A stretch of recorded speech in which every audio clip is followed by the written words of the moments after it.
Assalamualaikum warahmatullahi wabarakatuh. Kami dari Angkatan 8, kelompok 3, kelompok kecil 1. Sebelum memulai presentasi ini, izinkan saya memperkenalkan diri dan keempat rekan saya. Saya, Dwiki Kurnia Rahmawan. Selanjutnya, rekan saya bernama Dasa Permana Sidik. Lalu, Delvia Deva Pratiwi, ada Febri Romauli Simamora, dan yang terakhir, Vitia Kistina Nubla.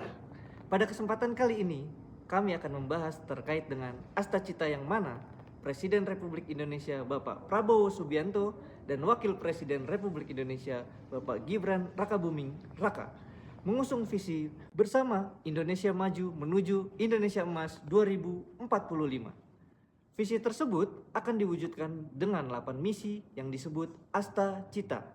Dari ke-8 misi tersebut, kami akan membahas lebih lanjut mengenai Astacita keempat, yaitu memperkuat pembangunan sumber daya manusia, sains, teknologi, pendidikan, kesehatan, prestasi olahraga, kesetaraan gender, serta penguatan peran perempuan, pemuda, dan penyandang disabilitas.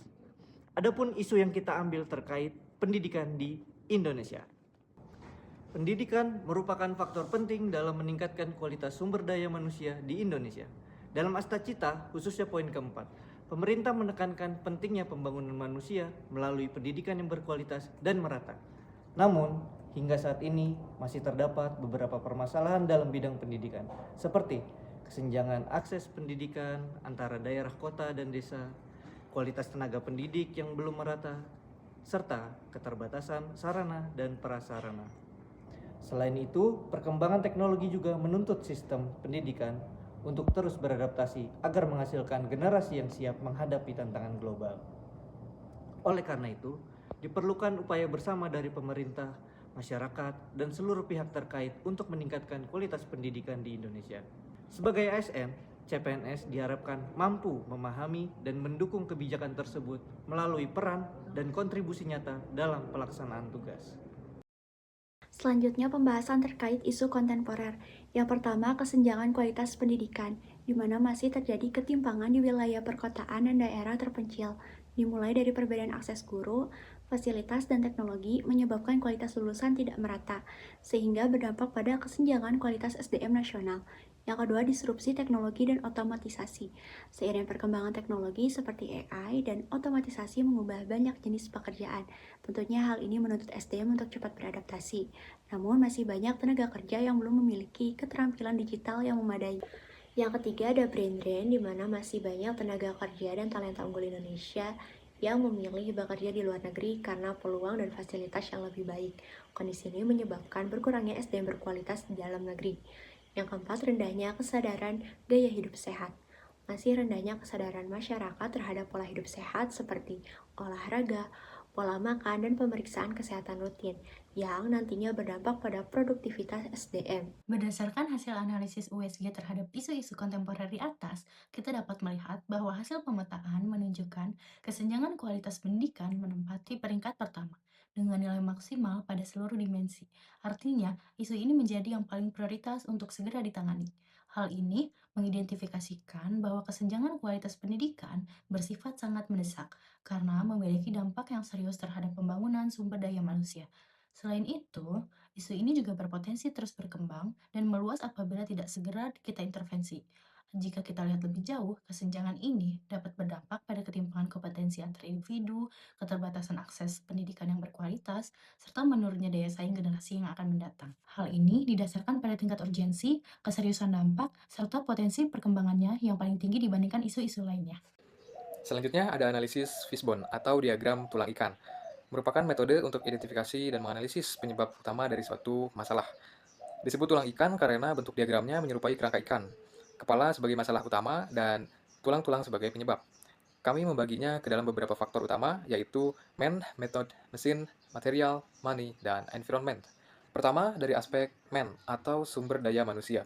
Masih ditemukan kualitas guru yang belum merata, kurangnya kompetensi digital guru, serta distribusi tenaga pendidik yang tidak seimbang. Kedua, dari sisi metode. Metode pembelajaran masih cenderung konvensional, dan sebagian pendidik belum sepenuhnya adaptif terhadap perkembangan teknologi. Kemudian yang ketiga dari aspek mesin, masih terdapat minimnya pemanfaatan teknologi pendidikan atau edutech. akses internet yang belum merata, serta keterbatasan fasilitas digital di daerah 3T. Dan yang keempat, dari aspek material. Fasilitas sekolah belum merata, masih terdapat kekurangan buku dan media pembelajaran, serta infrastruktur pendidikan yang tertinggal di beberapa daerah. Yang kelima, dari aspek money atau pendanaan. Terdapat ketidaktepatan sasaran anggaran, ketimpangan pembiayaan antar daerah, serta pengawasan penggunaan dana yang belum optimal. Dan yang terakhir dari aspek lingkungan, kurangnya dukungan keluarga terhadap pendidikan masih menjadi kendala. Dan faktor kemiskinan juga sangat mempengaruhi akses pendidikan masyarakat. Tabel alternatif penyelesaian isu. Alternatif penyelesaian isu yang pertama, peningkatan kualitas dan distribusi guru. Tahapan setiap alternatif, yang pertama, pemetaan kebutuhan guru, yang kedua, pelatihan dan peningkatan kompetensi, yang ketiga, redistribusi guru ke daerah 3T. Hasil yang diharapkan, kualitas pengajaran merata. Para pihak yang terlibat, Kemendikbud, Pemda, dan sekolah. Alternatif penyelesaian yang kedua, digitalisasi pendidikan. Tahapan setiap alternatifnya, yang pertama, penyediaan infrastruktur internet, yang kedua pengadaan perangkat pembelajaran digital, yang ketiga pelatihan penggunaan teknologi akses. Hasil yang diharapkannya, pendidikan lebih luas dan modern. Para pihak yang terlibat, pemerintah, Komdigi, dan sekolah. Alternatif penyelesaian yang ketiga, perbaikan sarana dan prasarana. Tahapan setiap alternatifnya, yang pertama identifikasi sekolah tertinggal, yang kedua alokasi anggaran pembangunan, yang ketiga monitoring pembangunan. Hasil yang diharapkannya yaitu fasilitas pendidikan lebih layak. Para pihak yang terlibat, pemerintah pusat dan daerah. Alternatif penyelesaian yang keempat, reformasi metode pembelajaran. Tahapan setiap alternatifnya, yang pertama pengembangan kurikulum adaptif, yang kedua pelatihan metode inovatif, yang ketiga evaluasi pembelajaran. Hasil yang diharapkannya, pembelajaran lebih efektif dan relevan. Para pihak yang terlibat, Kemendikbud dan guru. Alternatif penyelesaian yang kelima, optimalisasi anggaran pendidikan. Tahapan setiap alternatifnya yaitu 1. Transparansi anggaran, yang kedua pengawasan penggunaan dana, yang ketiga evaluasi program. Hasil yang diharapkannya yaitu penggunaan anggaran tepat sasaran. Para pihak yang terlibat, pemerintah, BPK, dan Pemda. Alternatif penyelesaian yang keenam, penguatan peran lingkungan dan keluarga. Tahapan setiap alternatif, yang pertama edukasi pentingnya pendidikan, yang kedua program bantuan pendidikan, yang ketiga kolaborasi sekolah dan masyarakat.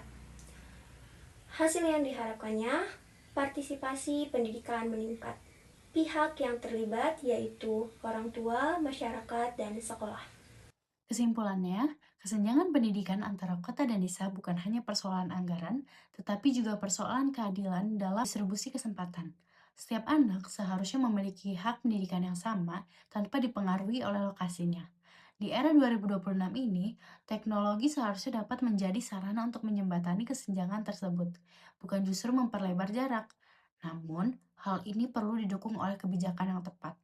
Oleh karena itu, pemerintah perlu memprioritaskan daerah tertinggal melalui pemerataan fasilitas pendidikan, pemberian insentif yang layak bagi guru, serta pemanfaatan teknologi yang mudah diakses dan didukung infrastruktur yang berkelanjutan. Dengan langkah tersebut, kesenjangan pendidikan dapat diperkecil dan kualitas pendidikan dapat dirasakan secara merata oleh seluruh masyarakat. Sekian presentasi dari kelompok kami. Terima kasih atas perhatiannya. Wassalamualaikum warahmatullahi wabarakatuh.